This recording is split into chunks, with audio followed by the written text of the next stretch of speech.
प्यारे विद्यार्थियों, अब तक हम बढ़ चुके हैं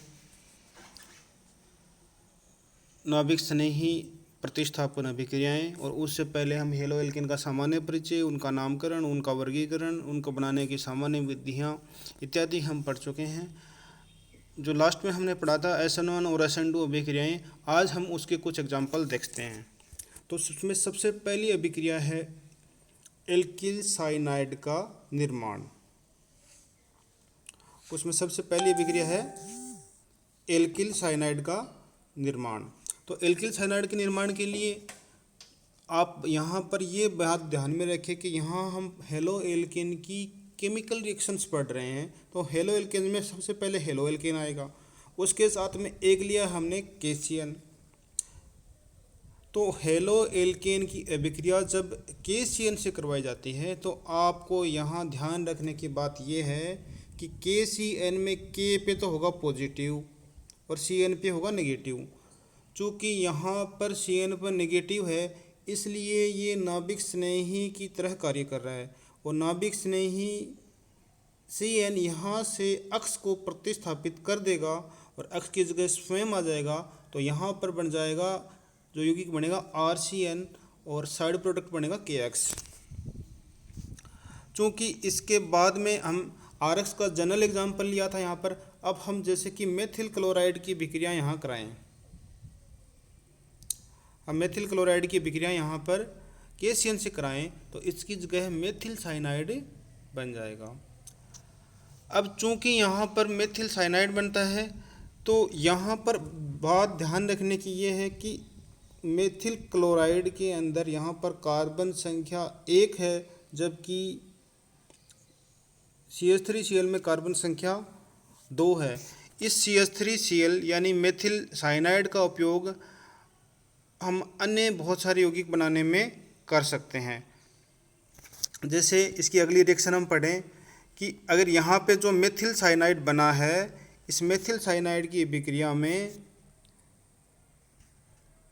अगर इसका पूर्ण जल अपघटन करवाते हैं, अगर इसका हम क्या करवाते हैं, जैसे मेथिल, इधर तो ये मेथिल साइनाइड रहा और इसका पूर्ण जल अपघटन करवाया, यानी 2 जल के अणु तनु HCl की उपस्थिति में लिया, तो यहाँ पर ध्यान रखने की बात यह है कि मेथिल साइनाइड के अंदर 2 कार्बन हुए। अब 2 कार्बन का जो संगत अम्ल होता है वो हमें यहाँ बना देना है। जैसे यहाँ पर बन गया 2 कार्बन का संगत अम्ल कौन सा होता है, CH3COOH यानी एसिटिक अम्ल। इसका अन्य नाम क्या है, इसका ये तो एसिटिक अम्ल तो इसका सामान्य नाम है, इसका IUPAC नाम होता है 1 और 2 कार्बन है तो एथेन, और COOH इसमें क्रियात्मक समूह है तो ओइक अम्ल, तो एथेनोइक अम्ल बनता है। इसके बाद में इसकी नेक्स्ट रिएक्शन है CH3CN यानी मेथिल साइनाइड। इसकी जो नेक्स्ट रिएक्शन है उसमें मेथिल साइनाइड की अभिक्रिया हम करवा रहे हैं SN + HCl + H2O। अगर इससे अभिक्रिया कराएंगे तो यहाँ पर बनेगा CH3CHO यानी एसिटाल्डिहाइड। ये इसका आंशिक अपचयन है और इस अभिक्रिया को स्टीफेंस अभिक्रिया भी कहते हैं। अगली अभिक्रिया पढ़ेगा, अगर इसका आंशिक जल अपघटन करवाते हैं हम, CH3CN ले लें और उसमें एक ही जल का अणु ले लें और सांद्र HCl ले लें, तब बनता है यहाँ पर जल का अणु जोड़ देना। यहाँ पर अपने को एक जल के अणु में एक ऑक्सीजन, वो तो इस C पे जोड़ देनी ऑक्सीजन, तो यहाँ जोड़ना, तो बन गया ये CO, और 2 हाइड्रोजन बच गए, वो ये इस नाइट्रोजन पे जोड़ देने हैं, तो यहाँ बन गया CONH2। तो CONH2 जो ग्रुप होता है वो एमाइड होता है, क्योंकि इसमें 2 कार्बन है तो इसलिए एथेनामाइड बन गया। अब इसकी जो अगली अभिक्रिया है वो है इसका पूर्ण अपचयन करवा दें। पूर्ण अपचयन इसका एथिल एल्कोहल और सोडियम की उपस्थिति में होगा। मैंने 11th क्लास में आपको पढ़ाया था, तब बताया था कि भाई सोडियम और एथिल एल्कोहल जहाँ भी आ जाए तो ये अपचयन का कार्य करता है। तो अपचयन के लिए देखो क्या होगा भाई, फिर इसके अंदर अपचयन में क्या होगा कि ये CH3CN है यहाँ पर, तो 4 हाइड्रोजन हमने लिए हैं। कितने हाइड्रोजन लिए हमने, 4, तो 2 हाइड्रोजन तो इस C पे जोड़ दो और 2 इस नाइट्रोजन पे जोड़ दो। तो इस प्रकार ये क्या प्रोडक्ट बन जाएगा, यहाँ पर 2 हाइड्रोजन जोड़े के CH2 यहाँ आ गया और NH2 यहाँ पे आ गया, तो ये एमीन बना। एमीन बना क्योंकि 2 कार्बन है तो एथेन एमीन बन गया। तो इस प्रकार से हमने ये देखा कि हेलो एल्केन की अभिक्रिया पहले हम KCN से करवाते हैं, तो पहले तो बनता है CH3CN यानी मेथिल साइनाइड, और मेथिल साइनाइड की अभिक्रिया हम अलग अलग प्रोडक्ट से उसका आंशिक जल अपघटन, पूर्ण जल अपघटन, उसका आंशिक अपचयन, उसका पूर्ण अपचयन करवाते हैं, तो उससे अलग अलग प्रकार के उत्पाद प्राप्त होते हैं।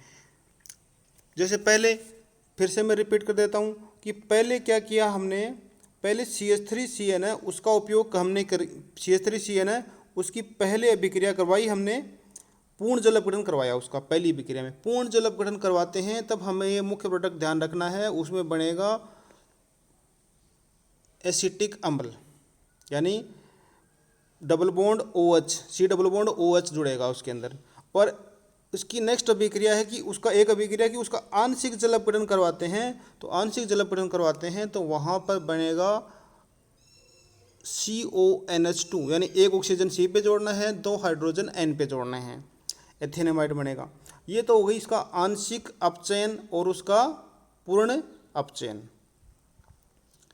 अब हम बात करते हैं इसके बाद में उसके आंशिक जल अपघटन और पूर्ण जल अपघटन। अब हम इसके बाद में बात करते हैं बच्चों SN plus HCl, SN plus HCl plus H2 यानी आंशिक का अपचयन होता है तब बनता है CH3CHO, और इसका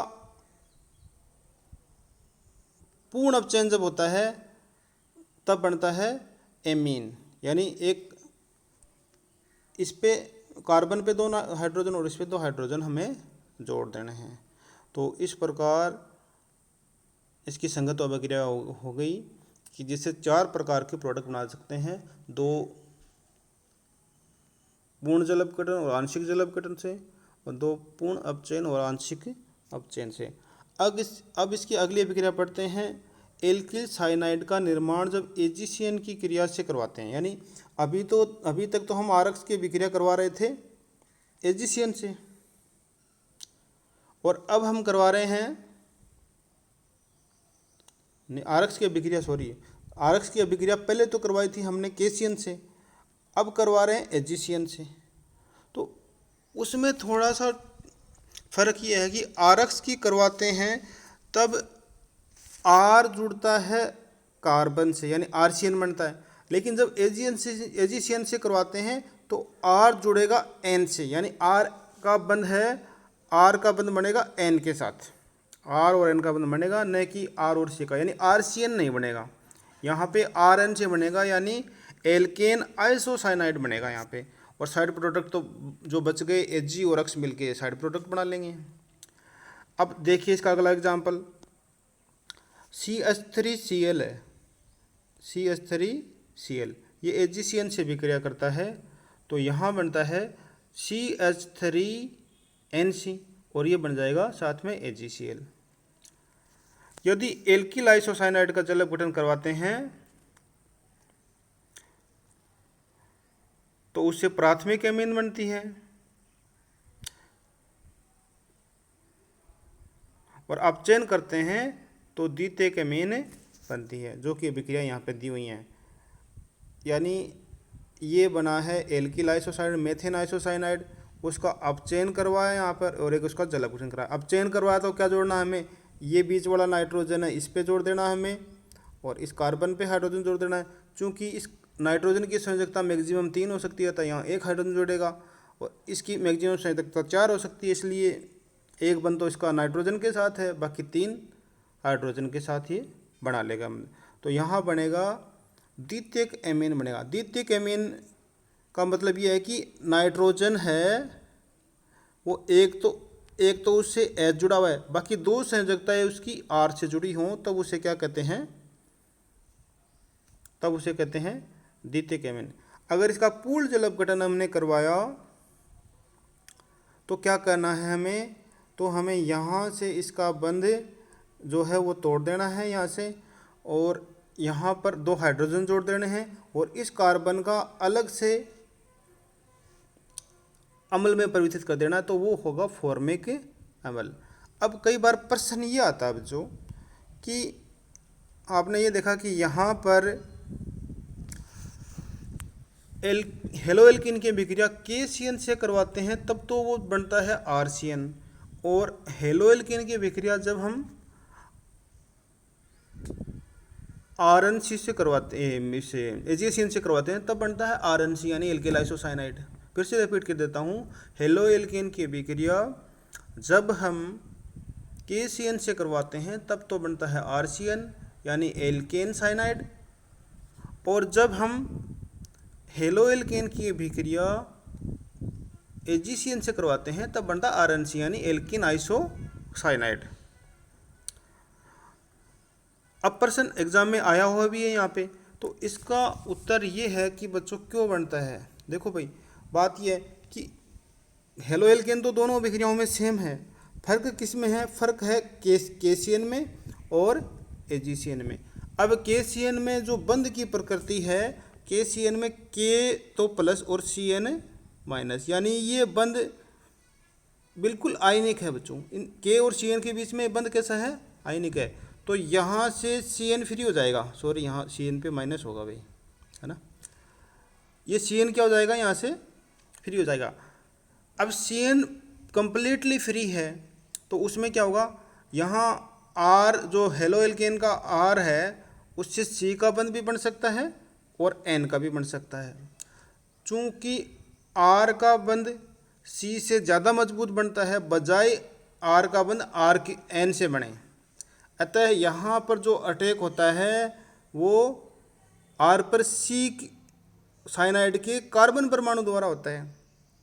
जबकि हम बात करें किसकी, AgCN की, तो AgCN में आप ये ध्यान रखो, यहाँ मैंने एक सिंगल बॉन्ड बनाया, तो ये सिंगल बॉन्ड ये दर्शा रहा कि Ag और CN के मध्य जो बंध की प्रकृति है वो